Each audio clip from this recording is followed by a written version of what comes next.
ಹೊಸದಾಗಿ ಏನೋ ಗ್ಯಾರಂಟಿಗಳನ್ನು ಘೋಷಣೆ ಮಾಡಿದೆ. ಇರೋ ಹಳೆಯ ಗ್ಯಾರಂಟಿಗಳನ್ನೇ ಕೊಡೋಕ್ಕಾಗಿಲ್ಲ.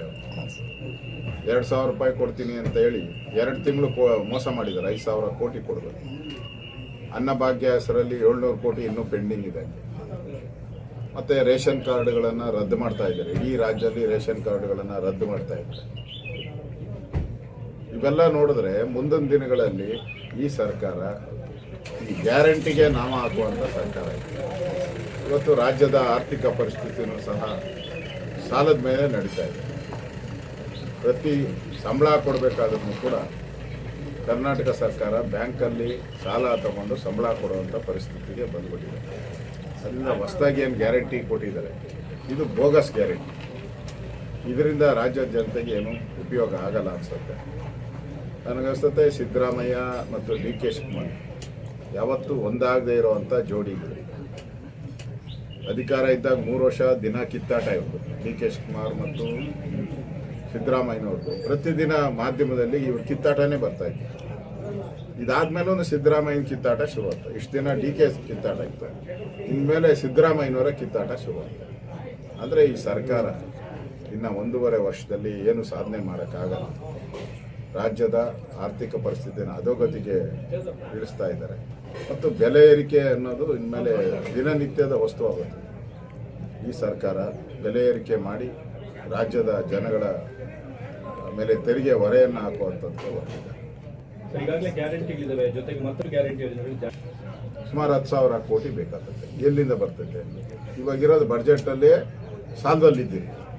ಹೊಸ ಸಾಲ ತಗೊಳ್ಳೋಕ್ಕೆ ಅವಕಾಶನೇ ಇಲ್ಲ. ಯಾಕಂದರೆ ನಮ್ಮದು ಆರ್ಥಿಕ ಶಿಸ್ತೇನಿದೆ, ಅದನ್ನು ದಾಟಿ ಹೋಗುವಂಥ ಪರಿಸ್ಥಿತಿಗೆ ಬಂದ್ಬಿಟ್ಟಿದೆ. ಎಲ್ಲಿಂದ ತಗೊಬರ್ತೀರಾ? ಈ ಗ್ಯಾರಂಟಿ ಬೇರೆ ಬಸ್ ಫ್ರೀ ಅಂತ ಹೇಳಿದ್ದೀರಾ, ಅದಕ್ಕೆ ದುಡ್ಡು ಎಲ್ಲಿಂದ ಉಳಿಸ್ತೀರಾ? ಇಲ್ಲ, ಹಣನೇ ಇಲ್ಲ ನಿಮ್ಮ ಹತ್ರ. ಈಗ ಇರೋ ಗ್ಯಾರಂಟಿಗಳಿಗೆ ಹಣ ಕೊಡೋಕ್ಕೆ ನಿಮ್ಮ ಹತ್ರ ಹಣ ಇಲ್ಲ. ಹೊಸ ಗ್ಯಾರಂಟಿ ಹಣ ಹೇಳಿದ್ದೀರ, ಎಲ್ಲಿಂದ ಬರ್ತೀರಾ? ಈಗಾಗಲೇ ಬಡ್ಜೆಟಲ್ಲಿ ಘೋಷಣೆ ಮಾಡಿಬಿಟ್ಟಿದ್ದೀರ ನಮ್ಮ ಆದಾಯ ಏನು, ವೆಚ್ಚ ಏನು ಅಂತ. ಇವಾಗ ಇಷ್ಟೊಂದು ಇನ್ನೂ ಒಂದು 23,000 ಕೋಟಿ ಬೇಕಲ್ಲ, ಎಲ್ಲಿಂದ ಬರ್ತದೆ ಆದಾಯ? ಯಾವ ಸೋರ್ಸ್ ಇದೆ?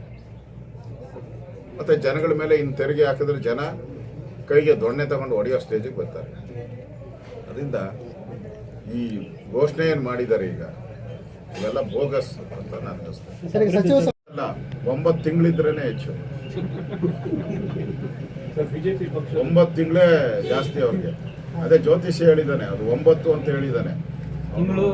ತಿಂಗಳನೋ ವರ್ಷ ಅನ್ನೋದನ್ನ ಮರ್ತು ಬಿಟ್ಟಿದ್ದಾನೆ. ಅದಕ್ಕೆ ಅಷ್ಟು 9 ತಿಂಗಳು ಕಳೀಲಿ. ಸಿದ್ದರಾಮಯ್ಯನ ಕಾರಣದಲ್ಲಿ 9 ತಿಂಗಳು ನರಕ ಅನುಭವಿಸ್ಬೇಕು ಅವರು. ಆಮೇಲೆ ನೋಡೋಣ, 9 ತಿಂಗಳಾದ್ಮೇಲೆ ಇದ್ರೆ ಕೇಳಿ ನನ್ನ ಈಗಾಗಲೇ ಶುರು ಆಗಿದೆ. ನೆನ್ನೆನೇ ಅವ್ರ ಮನೇಲಿ ಮೀಟಿಂಗ್ ಆಗಿದೆ.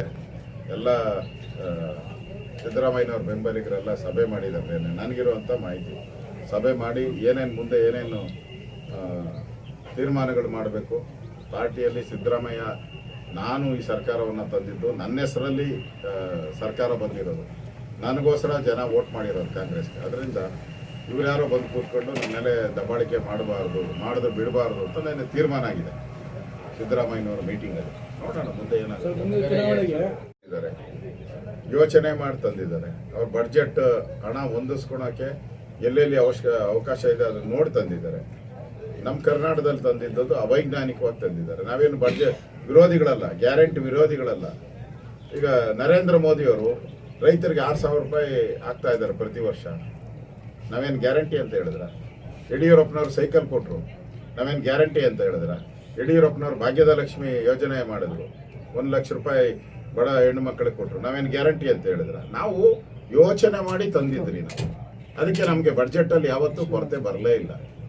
ಬೊಮ್ಮಾಯಿಯವರು ಕಾಂಗ್ರೆಸ್ಗೆ ಹಸ್ತಾಂತರ ಮಾಡುವಾಗ ಅಧಿಕಾರ ನಮ್ಮದು ಸರ್ಪ್ಲಸ್ ಬಡ್ಜೆಟು, ಈಗ ಯಾಕೆ ಓಪ್ಲೆಸ್ ಬಡ್ಜೆಟ್ ಆಗಿದೆ? ಅದಕ್ಕೆ ಉತ್ತರ ಹೇಳಬೇಕು ಕಾಂಗ್ರೆಸ್.